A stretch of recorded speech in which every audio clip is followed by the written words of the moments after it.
All right, here's the promised clip. You know, I thought hard about this clip for a couple days, but I think it's really important.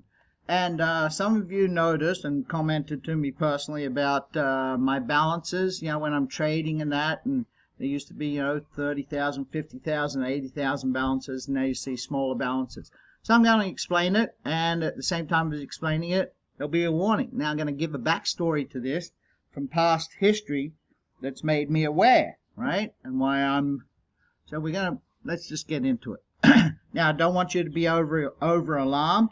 I just want you to be smart, think it through, and maybe follow along, right, to what I'm doing as well. Tether, USDT Tether. It's kind of like the Federal Reserve, right? There's nothing federal about the Federal Reserve. It's a private entity. USDT Tether is your stable coin token pegged to the US dollar. And everyone thinks it's the US dollar. Well, let's get into that. Now, I want you to remember what we're doing. We're not trading Bitcoin against other coins. We're holding USDT Tether. We're holding Tether as our balance, right? And we're trading coins against Tether. So let's move into this. And most people, this is the false thing that they're thinking all the time, right? Tether is just a coin that was created. Okay, it's a coin that was created. Stable. Well, you know, we saw what happened with Luna. It's stable. So let's move into this. Now, why am I bringing this up? Because I went down this path personally, myself. So here's the backstory. Many of you know that I did really well in life, right? I had a $33.26 million cash account. Let me repeat that. $33.26 million in cash. I'd done extremely well. And it was right here. See this great big building? I used to fly into Antigua and Stanford International Bank. They were in the top 2% banks in North America, and they had branches. They had banks in London and New York and Houston and Antigua and every major capital city around the world. And no matter where I was going, most places around the world for my businesses, it started towards the end. And I didn't see the red flags that head officials, right? Mr. Williams, I call him Mr. Williams. I should call him Mr. Jailbird, you know, and Ian, another one, and Nigel, and they used to keep showing up no matter where I was in major big cities, you know, and they just happened to bump into me. And they're, "Mal, man, you should be putting some of that money into the factoring programs." And I went, "No, I'm fine. I love what I'm doing with you guys, 7.25% a year. I just kept all my money in their treasury bills and cash bonds and cash accounts and cash management accounts, right? I got my securities investment traders license, brokerage licenses, and futures commodities trading licenses, and I understand money. And I made the decision. That's what this whole video is about. I made a decision years and years ago to bank with Stanford International. And then I paid myself from my corporation, Win International, WININTL, I'd had for 28 years. I paid myself $60,000 a year, and I paid taxes on that $60,000. So that's how it works. That's how all the corporations around the world work. It's not tax avoidance. It's understanding the law. However, I made that decision, right? And I didn't pay attention to some of the feelings that were going on. And so I'm living in Phuket, Thailand, moved from Antigua, you know, I was in North America and Canada and Antigua, moved to Phuket, Thailand, and I'm in hospital one day for a cancer surgery, and I end up being discharged, and I want to pay, and I can't pay. My card doesn't work. And all of a sudden I find out that this man, Sir Alan Stanford, who I'd met personally many times when I used to fly into this big building, his office was up here. See up here on here? This was one of 12. It was such a beautiful complex, all still standing. And this man, Sir Alan Stanford, knighted, you know what he did? He absconded. The U.S. government shut this bank down. He didn't abscond. Barack Obama shut this bank down with $80 billion. $80 billion. And instantly, overnight, that $33.26 million disappeared. And this is where he ended up. Like this. Now, I didn't do this to him, but there were a lot of wealthy people that lost a lot of money because they thought, right? Here he went from here to here because in jail somebody paid somebody and he got his comeuppance. So let's move. I being through this. Now, I didn't get angry. Don't get upset. I just had to start all over again. So here's my point to this backstory. We're kind of here again. I'm not saying Tether's a scam, but we're kind of here again. I want you to pay attention. Don't panic. Don't flee. But this is what I'm doing to offset, to hedge against what's going on. Tether is apparently backed by US dollar, right? That's what we're led to believe. However, all the audits, they don't allow anyone else to audit Tether other than one firm, MDS or MD, I can't remember. They're out of the Cayman Islands. Actually, it's a friend of mine's a lawyer for him, right? That's where all this is coming from. Been getting some inside info. So we know it comes out of the Cayman Islands, okay? And we see that Tether, have a look at this market cap, $72 billion. $72 billion.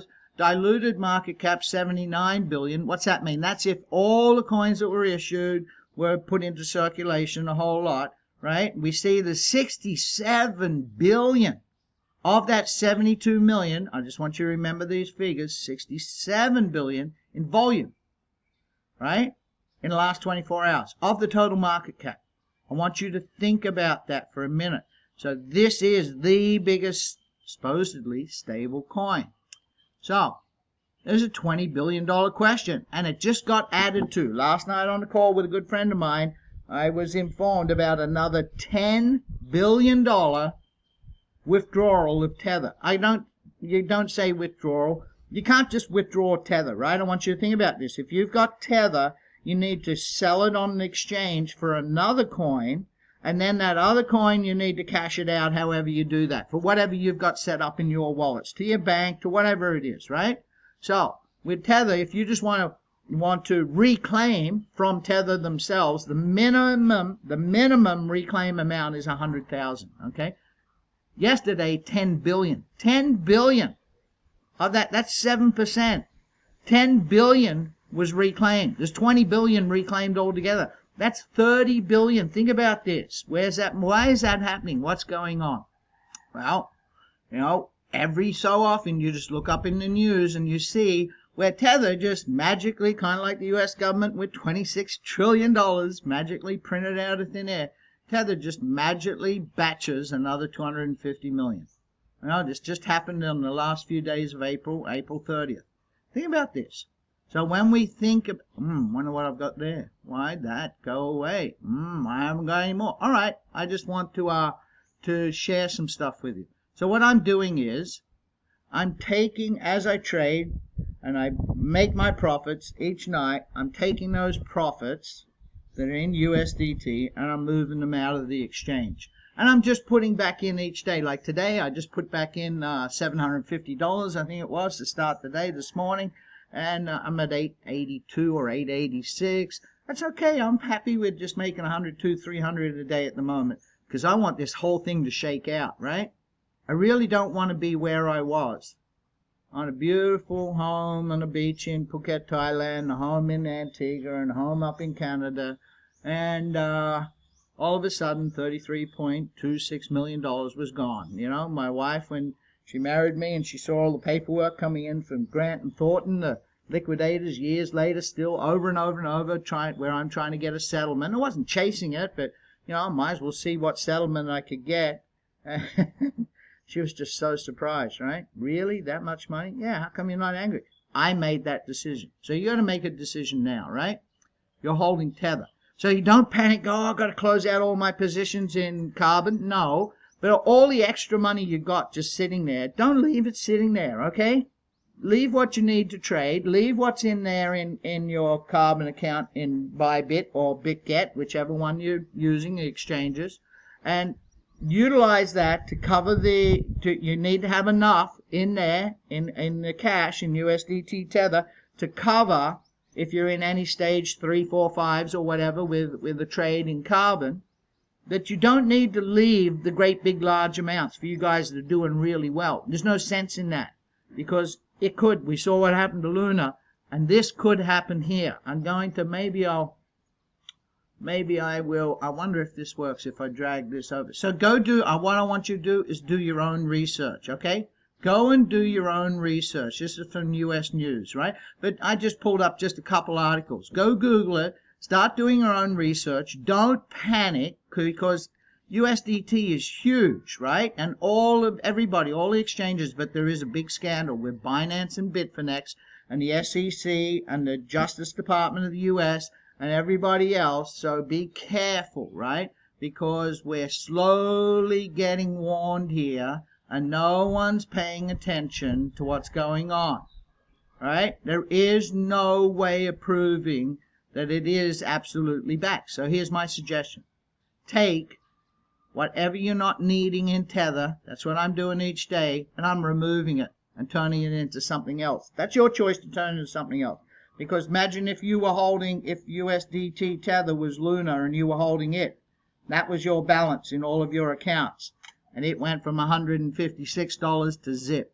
All right, I've said enough.